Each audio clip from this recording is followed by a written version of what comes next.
आदरणीय रमेश चंद्र गौतम वरिष्ठ समाज सेवी जो आज गाजियाबाद से आए हैं, और देखा जाए तो कहीं ना कहीं पिछले जो है 40 साल से ज़्यादा का समय हो गया बहुजन मूवमेंट पे काम करते हुए, लोगों को जगाते हुए। आज उसी अलग जगाने वाले के जो है श्रद्धांजलि सभा में उपस्थित हुए हैं परिनिर्वाण प्राप्त जो है श्रद्धेय शांति स्वरूप बौद्ध जी के यहाँ पे। देखा जाए तो एक ऐसी शख्सियत को आज नमन करने आए हैं जिसको पूरा देश, दुनिया, संसार आज नमन कर रहा है। किन शब्दों से अपनी श्रद्धांजलि अर्पित करेंगे आज?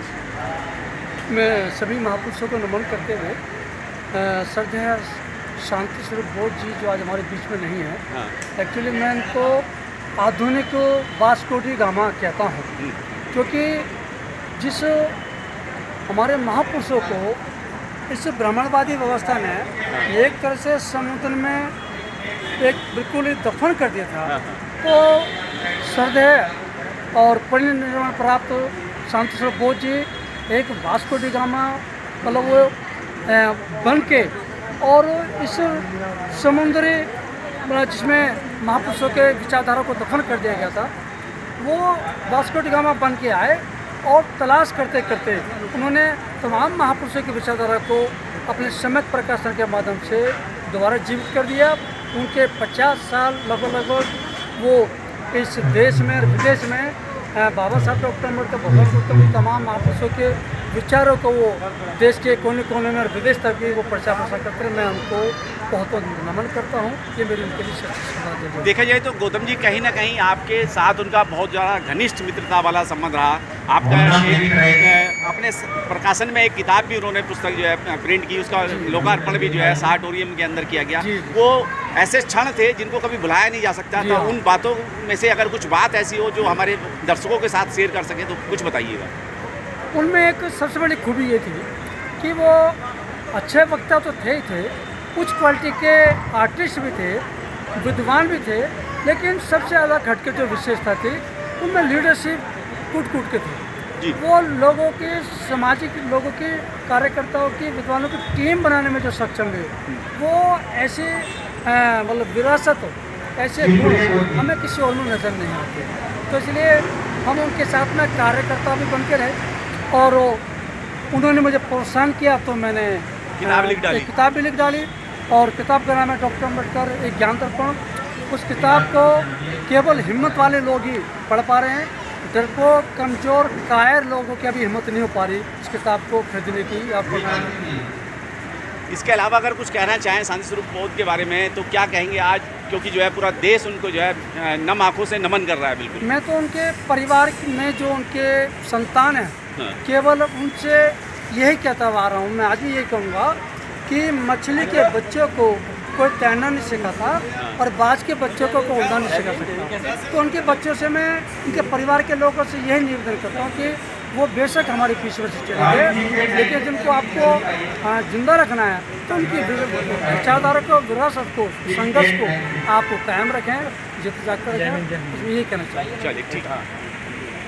जी के साथ में काफ़ी लंबे समय आपने व्यतीत किया, काम किया, लेकिन आज उनकी जो है पुण्यतिथि है और देखा जाए देश और दुनिया के लोग उनको जो है अपनी श्रद्धांजलि अर्पित कर रहे हैं। आप भी यहाँ आए हैं और क्या कहेंगे आज उनके लेके? मेरे पास बोधाचार्य शांति स्वरूप जी के लिए मतलब शब्द ही नहीं है उनकी प्रशंसा के। मेरी ज़िंदगी बदल दी, मेरे परिवार की ज़िंदगी बदल दी, ऐसे लाखों लोगों की ज़िंदगी को बदला है, मिशन से जोड़ा है, मूवमेंट से जोड़ा है और एक जीवन का उद्देश्य बताया है कि हमें क्या करना चाहिए पे बैक टू सोसाइटी के माध्यम से। और जो उन्होंने संघर्ष किया साहित्य के सर्जन का, जो बाबा साहब का साहित्य के जो आंदोलन था उसको जो बंद हो गया था बाबा साहब के जाने के बाद, उसको बोधाचार्य जी ने बखूबी उसको पहुंचाया है घर घर और इतने शानदार तरीके से कि हम वो इतिहास को जान पाए जिसको दबा दिया गया, जिसको ख़त्म कर दिया गया था। आज अगर हम जय भीम बोल रहे हैं तो उसमें साहित्य का बड़ा योगदान है, सम्यक प्रकाशन का योगदान है, हमारे बहुत सारे जो प्रकाशक हैं उनका बड़ा योगदान। उन्होंने 3 पीढ़ियाँ इसके अंदर लगाई हैं और उन्होंने लोगों को समझाया है कि मिशन क्या है, महापुरुष कौन कौन से हमारे जिनको ख़त्म कर दिया था। लेकिन अभी हम ये चाहते हैं कि उनके जो इस आंदोलन को हम आगे लगातार बढ़ाते रहें, लोगों को साहित्य से जोड़ें। साहित्य पढ़ेंगे तो कुछ समझ पाएंगे कि आगे क्या करना है, आगे हमारा इतिहास है क्या। नहीं तो लोगों ने क्या है, जो इतिहासकार रहे, जो हमारे नहीं थे, उन्होंने अपने हिसाब से इतिहासों को मोड़ दिया है ना। तो ये साहित्य सर्जन में उनका बड़ा योगदान है।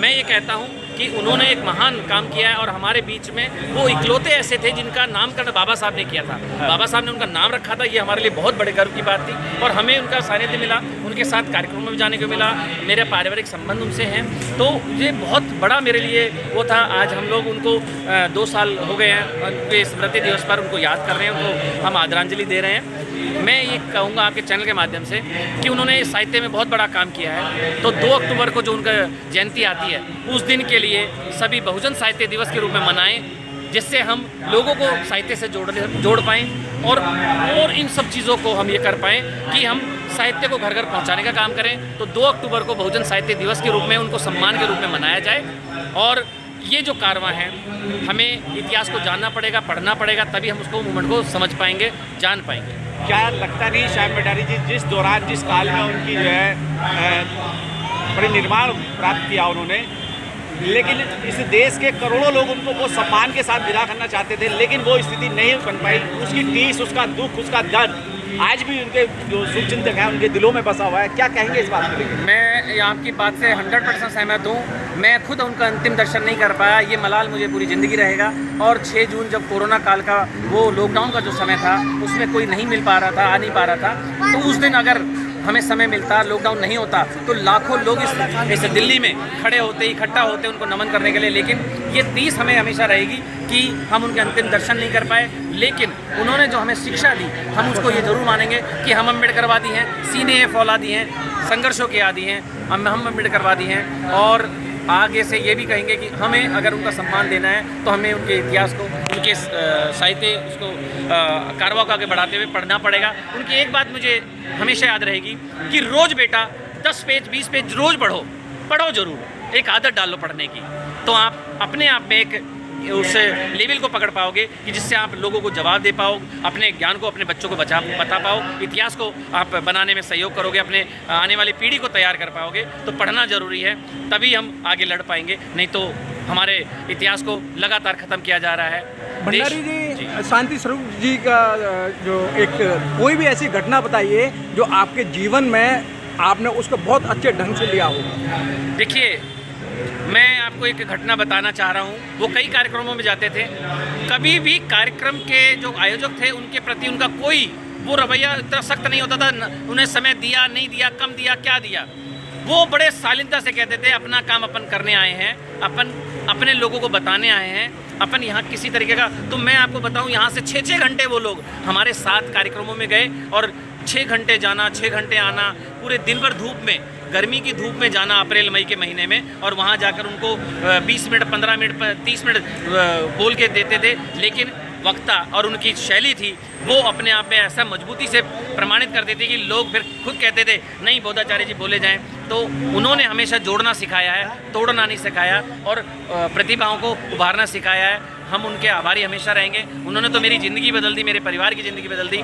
उन्होंने तालकोटोरा स्टेडियम के कार्यक्रम, शाह के ऑडिटोरियम के कार्यक्रम, या समता बुद्ध विहार, अगर मैं यहाँ खड़ा हूँ, ये समता बुद्ध विहार है दिल्ली में, ऐसा बुद्ध विहार आपको पूरे इंडिया में नहीं मिलेगा जहाँ पर अशोक स्तंभ 4-4 हो, जिस इतनी अच्छी यहाँ पर उनकी उसका बनावट है, उसमें उनका डिज़ाइनिंग का, उनके ज्ञान का, उनके पूरे अनुभव उन्होंने यहाँ किया। पीछे आप गेट देख रहे हैं, वो उनकी स्मृति में गेट उन्होंने बनवाया। उनके जाने के बाद इसका थोड़ा सौंदर्यीकरण किया गया। तो ये समता बुद्ध विहार ही अपने आप में एक प्रमाण करता है कि कितनी बड़ी उन्होंने बदलाव किया है। तो ये उनके जो कारवां हैं, उनकी जितनी कहूँ उतना कम होगा। मेरे पास इतने शब्द नहीं है कि बोधाचार्य शांति स्वरूप जी के लिए मैं कुछ कह पाऊँ। उन्होंने तो मतलब हम सबका ज़िंदगी बदल दी, लाखों के प्रेरणा स्रोत हैं, उनको बारंबार नमन। चलिए ठीक है।